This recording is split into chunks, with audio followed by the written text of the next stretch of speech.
ईदगाह। प्रेमचंद। रमजान के पूरे 30 रोजों के बाद ईद आई है। कितना मनोहर, कितना सुहावना प्रभाव है। वृक्षों पर अजीब हरियाली है, खेतों में कुछ अजीब रौनक है, आसमान पर कुछ अजीब लालिमा है। आज का सूर्य तो देखो कितना प्यारा, कितना शीतल है, यानी संसार को ईद की बधाई दे रहा है। गांव में कितनी हलचल है, ईदगाह जाने की तैयारियां हो रही हैं। किसी के कुर्ते में बटन नहीं है, पड़ोस के घर में सुई धागा लेने दौड़ा जा रहा है। किसी के जूते कड़े हो गए हैं, उनमें तेल डालने के लिए तेली के घर भागा जाता है। जल्दी जल्दी बैलों को सानी पानी दे दें, ईदगाह से लौटते लौटते दोपहर हो जाएगी। 3 कोस का पैदल रास्ता, फिर सैकड़ों आदमियों से मिलना भेंटना, दोपहर के पहले लौटना असंभव है। लड़के सबसे ज्यादा प्रसन्न हैं। किसी ने 1 रोजा रखा है, वह भी दोपहर तक, किसी ने वह भी नहीं। लेकिन ईदगाह जाने की खुशी उनके हिस्से की चीज है। रोजे बड़े बूढ़ों के लिए होंगे, इनके लिए तो ईद है। रोज ईद का नाम रटते रहते थे, आज वह भी आ गई। अब जल्दी पड़ी है कि लोग ईदगाह क्यों नहीं चलते। इन्हें गृहस्थी की चिंताओं से क्या प्रयोजन। सेवैयों के लिए दूध और शक्कर घर में है या नहीं, इनकी बला से ये तो सेवैयां खाएंगे। वह क्या जाने कि अब्बा जान क्यों बदहवासी चौधरी कायम अली के घर दौड़े जा रहे हैं। उन्हें क्या खबर कि चौधरी आंखें बदल ले तो यह सारी ईद मुहर्रम हो जाए। उनकी अपनी जेबों में तो कुबेर का धन भरा हुआ है। बार बार जेब से अपना खजाना निकाल कर गिनते हैं और खुश होकर फिर रख लेते हैं। महमूद गिनता है, 1, 2, 10, 12। उसके पास 12 पैसे हैं। मोहसिन के पास 1, 2, 3, 8, 9, 15 पैसे हैं। इन्हीं अनगिनती पैसों में अनगिनती चीजें लाएंगे, खिलौने, मिठाइयाँ, बिगुल, गेंद और जाने क्या क्या। और सबसे ज्यादा प्रसन्न है हामिद। वह 4-5 साल का गरीब सूरत दुबला पतला लड़का, जिसका बाप गत वर्ष हैजे की भेंट हो गया और मां न जाने क्यों पीली होती होती एक दिन मर गई। किसी को नहीं पता क्या बीमारी है, कहती तो कौन सुनने वाला था। दिल पर जो कुछ बीतती थी वह दिल में ही सहती थी, और जब ना सहा गया तो संसार से विदा हो गई। अब हामिद अपनी बूढ़ी दादी अमीना की गोद में सोता है और उतना ही प्रसन्न है। उसके अब्बाजान रुपए कमाने गए हैं, बहुत सी थैलियां लेकर आएंगे। अम्मी जान अल्लाह मियाँ के घर से उसके लिए बड़ी बड़ी अच्छी अच्छी चीजें लाने गई हैं, इसलिए हामिद प्रसन्न है। आशा तो बड़ी चीज है, और फिर बच्चों की आशा, उनकी कल्पना तो राई का पर्वत बना लेती है। हामिद के पांव में जूते नहीं हैं, सिर पर एक पुरानी धुरानी टोपी है जिसका गोटा काला पड़ गया है, फिर भी वह प्रसन्न है। जब उसके अब्बाजान थैलियां और अम्मीजान नियामतें लेकर आएंगी तो वह दिल से अरमान निकाल लेगा। तब देखेगा मोहसिन, नूरे और सम्मी कहां से लाएंगे उतने पैसे। अभागिन अमीना अपनी कोठरी में बैठी रो रही है। आज ईद का दिन, उसके घर में दाना नहीं। आज आबिद होता तो क्या इसी तरह ईद आती और चली जाती। इस अंधकार और निराशा में वह डूबी जा रही है। किसने बुलाया था इस निगोड़ी ईद को। अब घर में उसका काम नहीं, लेकिन हामिद, उसे किसी के मरने जीने से क्या मतलब। उसके अंदर प्रकाश है, बाहर आशा। विपत्ति अपना सारा दलबल लेकर आए, हामिद की आनंद भरी चितवन उसका विध्वंस कर देगी। हामिद भीतर जाकर दादी से कहता है, तुम डरना नहीं अम्मा, मैं सबसे पहले आऊंगा, बिल्कुल न डरना। अमीना का दिल कचोट रहा है। गांव के बच्चे अपने अपने बाप के साथ जा रहे हैं। हामिद का बाप अमीना के सिवाय और कौन है। उसे कैसे अकेले में ले जाने दे। उस भीड़ भाड़ में बच्चा कहीं खो जाए तो क्या हो। नहीं, अमीना उसे यूं न जाने देगी। नन्ही सी जान, 3 कोस चलेगा कैसे। पैर में छाले पड़ जाएंगे, जूते भी तो नहीं है। वह थोड़ी थोड़ी दूर पर उसे गोद में ले लेती, लेकिन यहाँ सवैयां कौन पकाएगा। पैसे होते तो लौटते लौटते सब सामग्री जमा करके चटपट बना लेती। यहाँ तो घंटों चीजें जमा करने लगेंगे, मांग का ही तो भरोसा है। उस दिन फहीमन के कपड़े सिले थे, 8 आने पैसे मिले थे। उस अठन्नी को ईमान की तरह बचाती चली जाती थी इसी ईद के लिए। लेकिन कल ग्वालन सिर पर सवार हो गई तो क्या करती। हामिद के लिए कुछ नहीं है तो 2 पैसे का दूध तो चाहिए ही। अब तो कुल 2 आने बच रहे हैं। 3 पैसे हामिद की जेब में, 5 अमीना के बटुए में। यही तो बिसात है और ईद का त्योहार। अल्लाह ही बेड़ा पार लगावे। धोबन और नाइन और मेहतरानी और चुहारिन सभी तो आएंगी। सभी को सेवैयां चाहिए और थोड़ा किसी को आंखों नहीं लगता। किस किस से मुंह चुराएगी? और मुंह क्यों चुराए? साल भर का त्योहार है, जिंदगी खैरियत से रहे। उनकी तकदीर भी तो उसी के साथ है। बच्चे को खुदा सलामत रखे, ये दिन भी कट जाएंगे। गांव से मेला चला और बच्चों के साथ हामिद भी जा रहा था। कभी सबके संग दौड़कर आगे निकल जाते, फिर किसी पेड़ के नीचे खड़े होकर साथ वालों का इंतजार करते। यह लोग क्यों इतना धीरे धीरे चल रहे हैं? हामिद के पैरों में तो जैसे पर लग गए हैं। वह कभी थक सकता है? शहर का दामन आ गया। सड़क के दोनों ओर अमीरों के बगीचे हैं। पक्की चारदीवारी बनी हुई है। पेड़ों में आम और लीचियां लगी हुई है। कभी कभी कोई लड़का कंकड़ी उठाकर आम पर निशाना लगाता है। माली अंदर से गाली देता हुआ निकलता है। लड़के वहां से एक फरलांग पर हैं, खूब हंस रहे हैं। माली को कैसा उल्लू बनाया है। बड़ी बड़ी इमारतें आने लगीं। यह अदालत है, यह कॉलेज है, यह क्लब घर है। इतने बड़े कॉलेज में कितने लड़के पढ़ते होंगे? सब लड़के नहीं हैं जी, बड़े बड़े आदमी हैं। सच, उनकी बड़ी बड़ी मूछें हैं। इतने बड़े हो गए, अभी तक पढ़ने जाते हैं। ना जाने कब तक पढ़ेंगे और क्या करेंगे इतना पढ़कर। हामिद के मदरसे में 2-3 बड़े बड़े लड़के हैं, बिल्कुल 3 कौड़ी के। रोज मार खाते हैं, काम से जी चुराने वाले। इस जगह भी उसी तरह के लोग होंगे और क्या। क्लब घर में जादू होता है। सुना है यहाँ मुर्दों की खोपड़ियां दौड़ती हैं और बड़े बड़े तमाशे होते हैं, पर किसी को अंदर नहीं जाते देखा। और वहां शाम को साहब लोग खेलते हैं, बड़े बड़े आदमी खेलते हैं, मूंछों दाढ़ी वाले। और मेमे भी खेलती हैं। सच, हमारी अम्मा को यह दे दो, क्या नाम है, बैट, तो उसे पकड़ ही ना सके, घुमाते ही लुढ़क जाए। महमूद ने कहा, हमारी अम्मी जान का तो हाथ कांपने लगे, अल्लाह कसम। मोहसिन बोला, चलो, मनो आटा पीस डालती है, जरा सा बैट पकड़ लेंगे तो हाथ कांपने लगेंगे। सैकड़ों घड़े पानी रोज निकालती है, 5 घड़े तो मेरी भैंस पी जाती है। किसी मैम को 1 घड़ा पानी भरना पड़े तो आंखों तले अंधेरा छा जाए। महमूद, लेकिन दौड़ती तो नहीं, उछल कूद तो नहीं कर सकती। मोहसिन, हाँ, उछल कूद तो नहीं सकती, लेकिन उस दिन मेरी गायें खुल गई थी और चौधरी के खेत में जा पड़ी थी। अम्मा इतना तेज दौड़ी कि मैं उन्हें न पा सका। सच। आगे चले। हलवाइयों की दुकानें शुरू हुई। आज खूब सजी हुई है। इतनी मिठाइयाँ कौन खाता है? देखो ना, एक एक दुकान पर मनो होंगी। सुना है रात को जिन्नात आकर खरीद ले जाते हैं। अब्बा कहते थे कि आधी रात को एक आदमी हर दुकान पर जाता है और जितना माल बचा होता है वह तुलवा लेता है और सचमुच के रुपए देता है, बिल्कुल ऐसे ही रुपए। हामिद को यकीन न आया। ऐसे रुपए जिन्नात को कहाँ से मिल जाएंगे? मोहसिन बोला, जिन्नात को रुपए की क्या कमी? जिस खजाने में चाहे चले जाएं, लोहे के दरवाजे तक उन्हें नहीं रोक सकते जनाब। आप हैं किस फेर में? हीरे जवाहरात तक उनके पास रहते हैं। जिससे खुश हो गए उसे टोकरों जवाहरात दे दिए। अभी यहीं बैठे हैं, 5 मिनट में कलकत्ता पहुंच जाएं। हामिद ने फिर पूछा, जिन्नात बहुत बड़े बड़े होते हैं? मोहसिन, एक एक सिर आसमान के बराबर होता है जी। जमीन पर खड़ा हो जाए तो उसका सिर आसमान से जा लगे, मगर चाहे तो एक लोटे में घुस जाए। हामिद, लोग उन्हें कैसे खुश करते होंगे?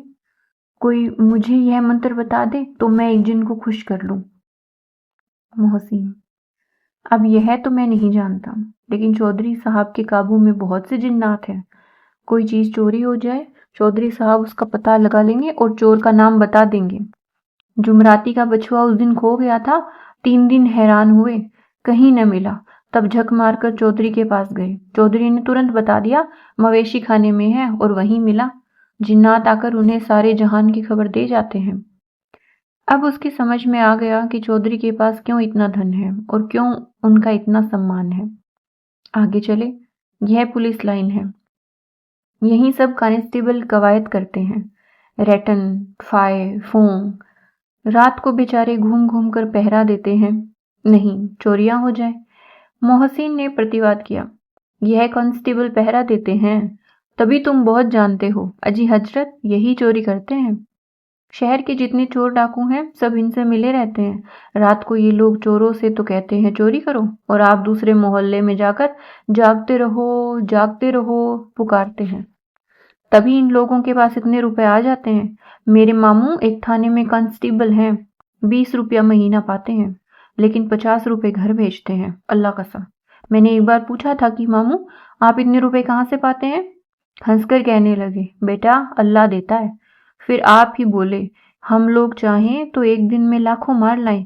हम तो इतना ही लेते हैं जिसमें अपनी बदनामी ना हो और नौकरी ना चली जाए। हामिद ने पूछा, यह लोग चोरी करवाते हैं तो कोई इन्हें पकड़ता नहीं? मोहसिन उसकी नादानी पर दया दिखाकर बोला, अरे पागल, इन्हें कौन पकड़ेगा? पकड़ने वाले तो ये लोग खुद हैं, लेकिन अल्लाह इन्हें सजा भी खूब देता है। हराम का माल हराम में ही जाता है। थोड़े दिन हुए मामू के घर में आग लग गई, सारी लेई पूंजी जल गई, एक बर्तन तक ना बचा। कई दिन पेड़ के नीचे सोए, अल्लाह कसम पेड़ के नीचे। फिर ना जाने कहां से 100 कर्ज लाए और बर्तन भांडे आए।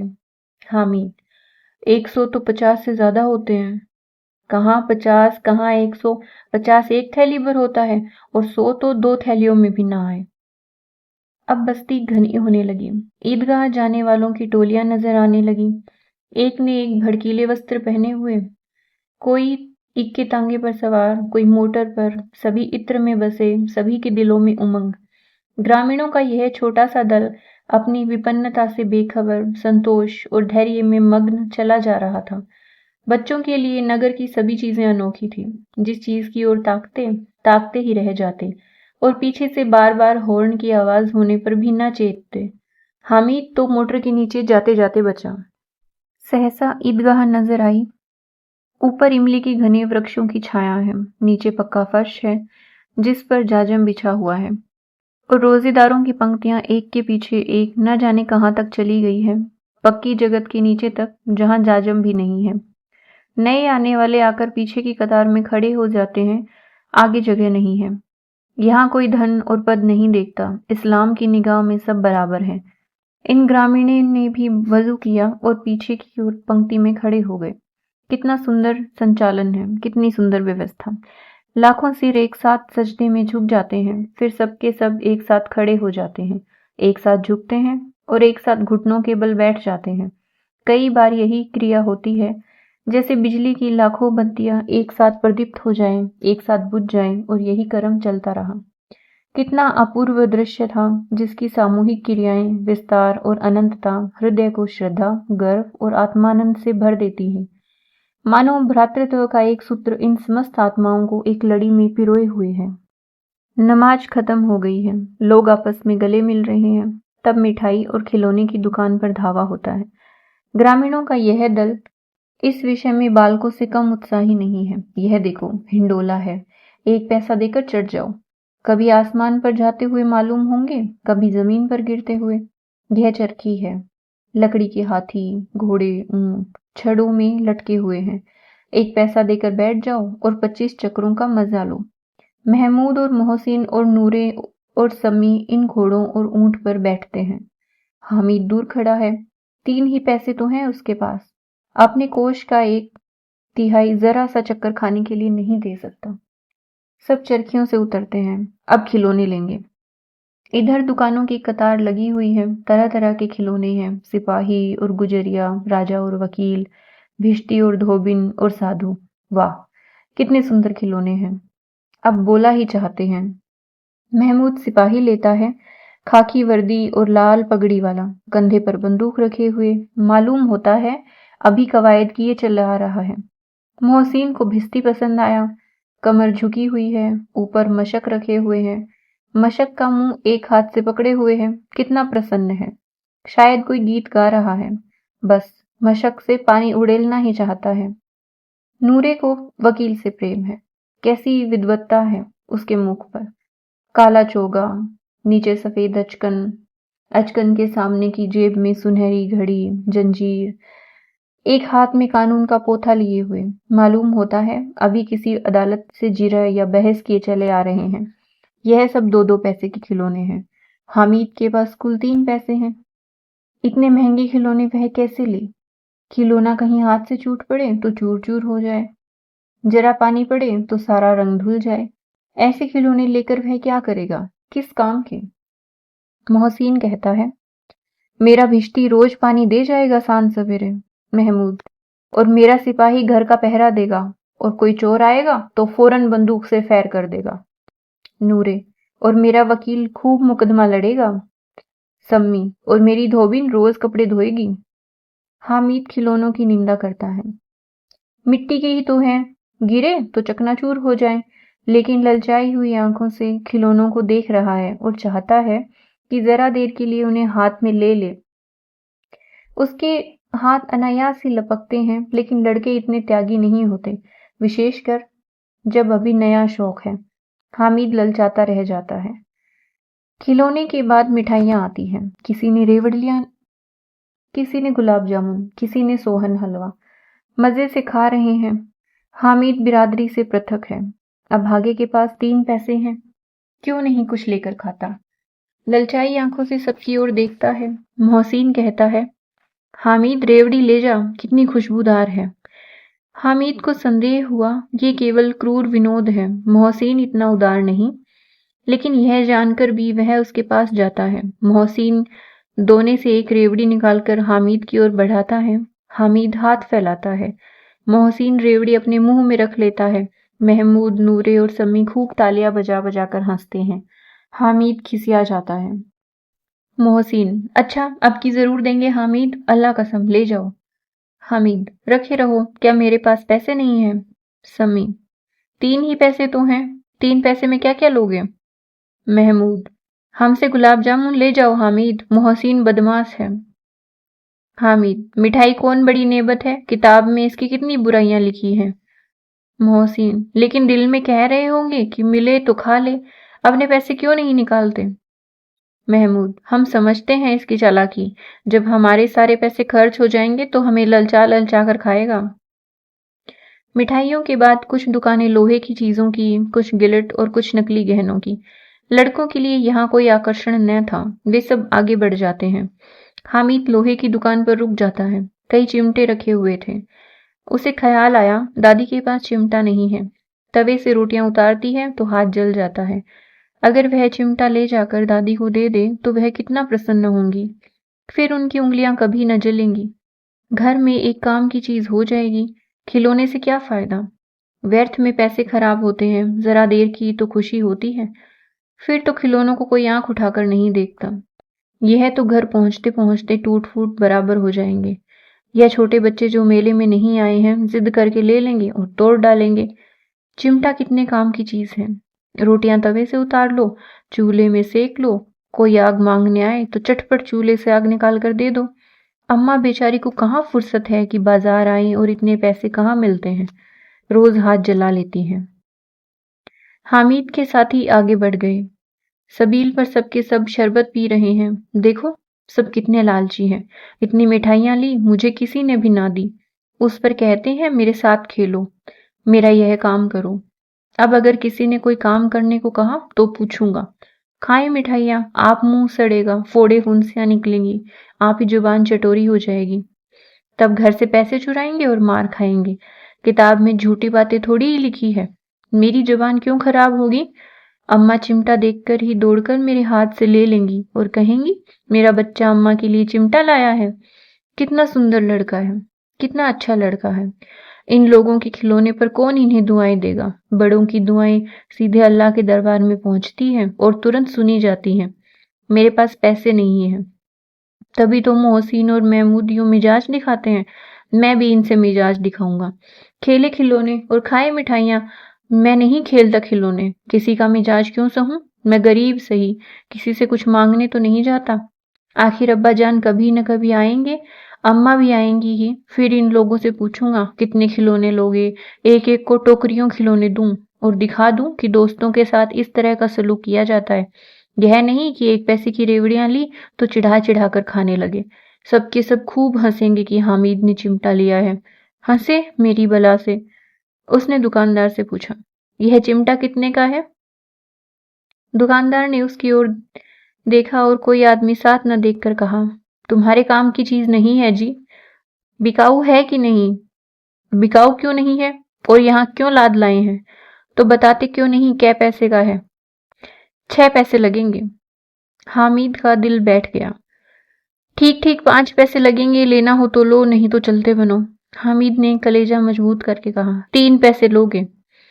यह कहता हुआ वह आगे बढ़ गया कि दुकानदार की घुड़कियां न सुने, लेकिन दुकानदार ने घुड़कियां नहीं दी, बुलाकर चिमटा दे दिया। हामिद ने उसे इस तरह कंधे पर रखा मानो बंदूक है और शान से अकड़ता हुआ संगियों के पास आया। जरा सुने सबके सब क्या क्या आलोचनाएं करते हैं। मोहसिन ने हंसकर कहा, यह चिमटा क्यों लाया पगले, इससे क्या करेगा? हामिद ने चिमटे को जमीन पर पटक कर कहा, जरा अपनी भिजती जमीन पर गिरा दो, सारी पसलियां चूर चूर हो जाएंगी बच्चों की। महमूद बोला, तो यह चिमटा कोई खिलौना है? हामिद, खिलौना क्यों नहीं है? अभी कंधे पर रखा तो बंदूक हो गई, हाथ में ले लिया फकीरों का चिमटा हो गया। चाहूं तो इस मजीरे का काम ले लूं, एक चिमटा जमा दूं तो तुम लोगों के सारे खिलौनों की जान निकल जाए। तुम्हारे खिलौने कितना ही जोर लगाएं, मेरे चिमटे का बाल भी बांका नहीं कर सकते। मेरा बहादुर शेर है चिमटा।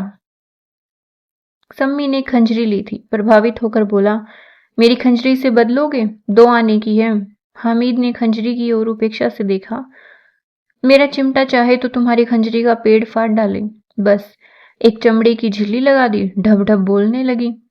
जरा सा पानी लग जाए तो खत्म हो जाए, मेरा बहादुर चिमटा आग में, पानी में, आंधी में, तूफान में बराबर डटा खड़ा रहेगा। चिमटे ने सभी को मोहित कर लिया। अब पैसे किसके पास धरे हैं, फिर मेले से दूर निकल आए हैं। 9 कब के बज गए, धूप तेज हो रही है, घर पहुंचने की जल्दी हो रही है। बाप से जिद भी करें तो चिमटा नहीं मिल सकता। हामिद है बड़ा चालाक, इसलिए बदमाश ने अपने पैसे बचा रखे थे। अब बालकों के 2 दल हो गए हैं। मोहसिन, महमूद, सम्मी और नूरे एक तरफ, हामिद अकेला दूसरी तरफ। शास्त्रार्थ हो रहा है। सम्मी तो विधर्मी हो गया, दूसरे पक्ष से जा मिला, लेकिन मोहसिन, महमूद और नूरे भी हामिद से 1-1, 2-2 साल बड़े होने पर भी हामिद के आघातों से आतंकित हो उठे हैं। उसके पास न्याय का बल है और नीति की शक्ति। एक और मिट्टी है, दूसरी ओर लोहा, जो इस वक्त अपने को फौलाद कह रहा है। वह अजेय है, घातक है। अगर कोई शेर आ जाए तो मियाँ भिश्ती के छक्के छूट जाएं, मियाँ सिपाही मिट्टी की बंदूक छोड़कर भागे, वकील साहब की नानी मर जाए, चोगे में मुंह छिपाकर जमीन पर लेट जाए, मगर यह चिमटा, यह बहादुर, यह रुस्तमे हिंद लपक कर शेर की गर्दन पर सवार हो जाएगा और उसकी आंखें निकाल लेगा। मोहसिन ने एड़ी चोटी का जोर लगाकर कहा, अच्छा पानी तो नहीं भर सकता? हामिद ने चिमटे को सीधा खड़ा करके कहा, भिश्ती को एक डांट बताएगा तो दौड़ा हुआ पानी लाकर उसके द्वार पर छिड़कने लगेगा। मोहसिन परास्त हो गया, पर महमूद ने कुमक पहुंचाई, अगर बच्चा पकड़ जाए तो अदालत में बंधे बंधे फिरेंगे, तब तो वकील साहब के पैरों में पड़ेंगे। हामिद इस प्रबल तर्क का जवाब न दे सका। उसने पूछा, हमें पकड़ने कौन आएगा? नूरे ने अकड़ कर कहा, यह सिपाही बंदूक वाला। हामिद ने मुंह चिढ़ाकर कहा, यह बेचारे हम बहादुर रुस्तमे हिंद को पकड़ेंगे। अच्छा लाओ, अभी जरा कुश्ती हो जाए, इसकी सूरत देखकर दूर से भागेंगे, पकड़ेंगे क्या बेचारे? मोहसिन को एक नई चोट सूझ गई। तुम्हारे चिमटे का मुंह रोज आग में जलेगा। उसने समझा था कि हामिद लाजवाब हो जाएगा, लेकिन यह बात न हुई। हामिद ने तुरंत जवाब दिया, आग में बहादुर ही कूदते हैं जनाब। तुम्हारे यह वकील, सिपाही और भिश्ती लोंडियों की तरह घर में घुस जाएंगे। आग में कूदना वह काम है जो यह रुस्तमे हिंद ही कर सकता है। महमूद ने एक जोर लगाया, वकील साहब कुर्सी मेज पर बैठेंगे, तुम्हारा चिमटा तो बावर्ची खाने में जमीन पर पड़ा रहेगा। इस तर्क ने सम्मी और नूरे को भी सजीव कर दिया। कितने ठिकाने की बात कही है पट्टे ने। चिमटा बावर्ची खाने में पड़ा रहने के सिवा और कर ही क्या सकता है। हामिद को कोई फड़कता हुआ जवाब न सूझा तो उसने धांधली शुरू की, मेरा चिमटा बावर्ची खाने में नहीं रहेगा। वकील साहब कुर्सी पे बैठेंगे तो जाकर उन्हें जमीन पर पटक देगा और उनका कानून उनके पेट में डाल देगा। बात कुछ नहीं बनी। खासी गाली गलोच थी, लेकिन कानून को पेट में डालने वाली बात छा गई। ऐसी छा गई कि तीनों सुरमा मुंह ताकते रहे, मानो कोई ढेलचा कनकोवा किसी गंडे वाले कनकोवे को काट गया हो। कानून मुंह से बाहर निकालने की चीज है, उसको पेट के अंदर डाल दिया जाना बेतुकी सी बात होने पर भी कुछ नयापन रखती है। हामिद ने मैदान मार लिया। उसका चिमटा रुस्तमे हिंद है। अब इसमें मोहसिन, महमूद, नूरे, सम्मी किसी को भी आपत्ति नहीं है। विजेता को हराने वालों से जो सत्कार मिलना स्वाभाविक है, वह हामिद को भी मिला। औरों ने 3-3, 4-4 आने पैसे खर्च किए, पर कोई काम की चीज ना ले सके। हामिद ने 3 पैसे में ही रंग जमा लिया। सच ही तो है, खिलौनों का क्या भरोसा, टूट फूट जाएंगे। हामिद का चिमटा तो बना रहेगा बरसों। संधि की शर्तें तय होने लगीं। मोहसिन ने कहा, जरा अपना चिमटा दो, हम भी देखें। तुम हमारा भिश्ती लेकर देखो। महमूद और नूरी ने भी अपने अपने खिलौने पेश किए। हामिद को इन शर्तों को मानने में कोई आपत्ति न थी। चिमटा बारी बारी से सबके हाथ में गया और उनके खिलौने बारी बारी से हामिद के हाथ में आए। कितने खूबसूरत खिलौने हैं। हामिद ने हारने वालों के आंसू पोंछे। मैं तुम्हें चिढ़ा रहा था, सच। यह चिमटा भला इन खिलौनों की क्या बराबरी करेगा, मालूम होता है। अब बोले। लेकिन मोहसिन की पार्टी को इस दिलासे से संतोष नहीं होता। चिमटे का सिक्का खूब बैठ गया है। चिपका हुआ टिकट अब पानी से नहीं छूट सकता। मोहसिन, लेकिन इन खिलौनों के लिए कोई हमें दुआ तो ना देगा। महमूद, दुआ को लिए फिरते हो, उल्टे मार ना पड़े। अम्मा जरूर कहेंगी कि मेले में यही मिट्टी के खिलौने मिले। हामिद को स्वीकार करना पड़ा कि खिलौनों को देखकर किसी की माँ इतनी खुश ना होंगी जितनी दादी चिमटे को देखकर होंगी। 3 पैसों में ही तो उसे सब कुछ करना था और उन पैसों के इस उपयोग पर पछतावे की बिल्कुल जरूरत न थी। फिर भी अब चिमटा रुस्तमे हिंद है और सभी खिलौनों का बादशाह। रास्ते में महमूद को भूख लगी। उसके बाप ने केले खाने को दिए। महमूद ने केवल हामिद को साझी बनाया। उसके अन्य मित्र मुंह ताकते रहे। यह उस चिमटे का प्रसाद था।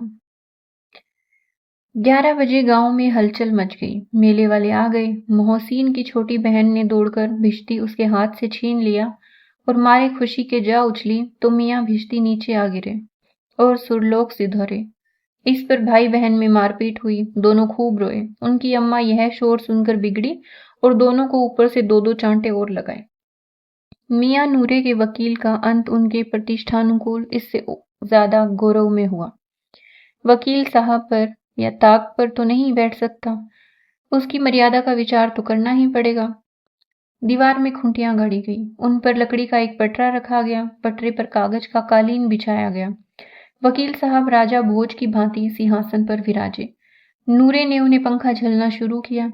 अदालतों में खस की टटियों और बिजली के पंखे लगे रहते हैं। क्या यहाँ मामूली पंखा भी ना हो? कानून की गर्मी दिमाग पर चढ़ जाएगी कि नहीं? बांस का पंखा आया और नूरे हवा करने लगा। मालूम नहीं पंखे की हवा से या पंखे की चोट से वकील साहब स्वर्लोक से मृत्युलोक में आ रहे और उनका माटी का चोला माटी में मिल गया। फिर बड़े जोर शोर से मातम हुआ और वकील साहब की अस्थि घूरे पर डाल दी गई। अब रहा महमूद का सिपाही। उसे चटपट गांव का पहरा देने का चार्ज मिल गया। लेकिन पुलिस का सिपाही कोई साधारण व्यक्ति तो नहीं जो अपने पैरों पर चले। वह पालकी पर चलेगा। एक टोकरी आई। उसमें कुछ लाल रंग के फटे पुराने चिथड़े बिछाए गए जिसमें सिपाही साहब आराम से लेटे। नूरे ने यह टोकरी उठाई और अपने द्वार का चक्कर लगाने लगे। उनके दोनों छोटे भाई सिपाही की तरह छोने वाले जागते लहो पुकारते चलने लगे। मगर रात तो अंधेरी ही होनी चाहिए। महमूद को ठोकर लग जाती है। टोकरी उसके हाथ से छूटकर गिर पड़ती है और मियाँ सिपाही अपनी बंदूक लिए जमीन पर आ जाते हैं और उनकी एक टांग में विकार आ जाता है। महमूद को आज ज्ञात हुआ कि यह अच्छा डॉक्टर है। उसको ऐसा मरहम मिल गया जिससे वह टूटी टांग को आनन फानन जोड़ सकता है। केवल गुल्लर का दूध चाहिए। गुल्लर का दूध आता है, टांग जवाब दे देती है।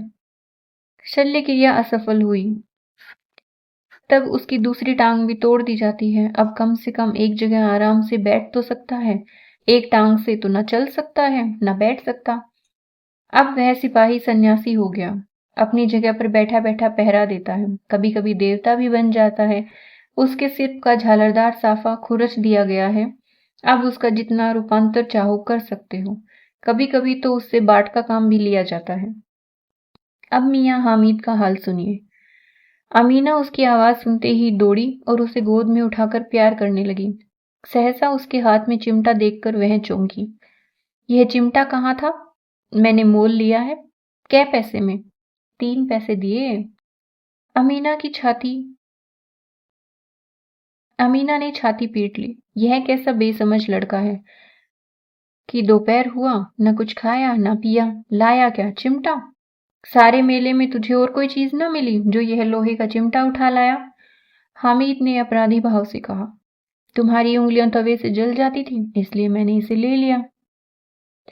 बुढ़िया का क्रोध तुरंत स्नेह में बदल गया, और स्नेह में नहीं, जो प्रलग्न होता है अपनी सारी कसम शब्दों में बिखेर देता है। यह मूक स्नेह था, खूब ठोस, रस, स्वाद से भरा हुआ। बच्चे में कितना त्याग, कितना सद्भाव और कितना विवेक है। दूसरों को खिलौने लेते और मिठाई खाते देखकर इसका मन कितना ललचाया होगा। इतना जब्त इससे हुआ कैसे? वहां भी इसे अपनी बुढ़िया दादी की याद बनी रही। अमीना का मन गदगद हो गया। और अब एक विचित्र घटना हुई, हामिद के इस चिमटे से भी विचित्र। बच्चे हामिद ने बूढ़े हामिद का पार्ट खेला था और बुढ़िया अमीना बालिका अमीना बन गई। वह रोने लगी, दामन फैलाकर हामिद को दुआएं देती जाती थी और आंसू की बड़ी बड़ी बूंदें गिराती जाती थी। हामिद इसका रहस्य क्या समझता?